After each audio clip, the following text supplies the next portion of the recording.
با مقصد اجرای دستور و سپارش‌های رهبری دولت در سمت استفاده ثمرناک زمین در زمین‌های نزدیک حولیگی مؤسسه‌های تحصیلات میانه عمومی ناحیه واسه تشکیل گرمخانه‌ها به راه مانده شدند.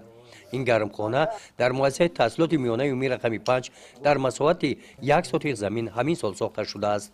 ماه اکتبر سر کردیم محصولات‌های بلغاری، پامیدور، بادرینگ، بعد ایزلین، پیاز، گشنیج، اوکروپ، پتروشکا، شاویل. هم خیلی ردسکا، هم خیلی محصولات داریم. با گرمخانه پیچکای گرمی داریم.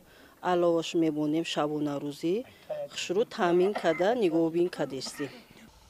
گرمخانه توسط پیچ علاوی با سوزشواری انگیش گرم کرده شده حرارت گرمی داخل آن را شب و روز کارمندان یک خیل نگاه می‌دارند. سرد شدن هوا در نیمه دوم ماه دکبر به نیال‌های بادرینگ کمی تاثیر رسانیدند. در چنین وضعیت رهبریت مکتب با مصلحت متخصصان و دادن غذاهای علاوگی توانستند نشونمای نیال‌ها را بهتر گردانیده به حالت خیلی خوب رسانند.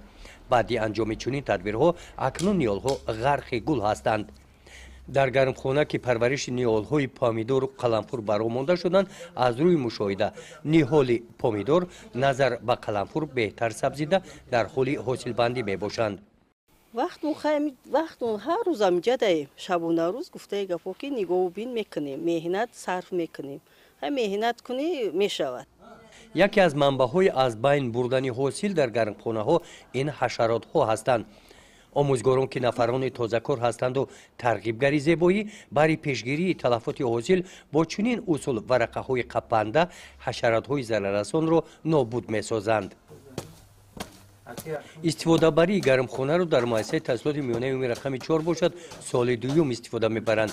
در روزهای سوم ماه دکبر اینجا بعد جمع‌آوری حاصل زمین را برای کشت نوبتی آماده می‌سازند. سال گذشته پامیدور بادرینگ بسیار نقص شده بود برای خوراک‌های مکتب برای دستگیری کردن تیار می‌کنیم. این سال چی نیت دارید؟ این سال نصیب باشه قلمفر بلغاری تیار می‌کنیم. گذروندگیم در شهر خدا خواهد که شود با یک یاردم دیگه با خوراکای کودکان میشه.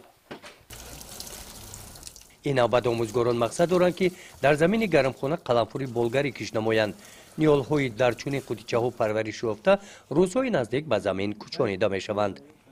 گزارش خواجه نظریف خدای نظر ظهوروف از ناحیه واسه برای برنامه اطلاعاتی نوید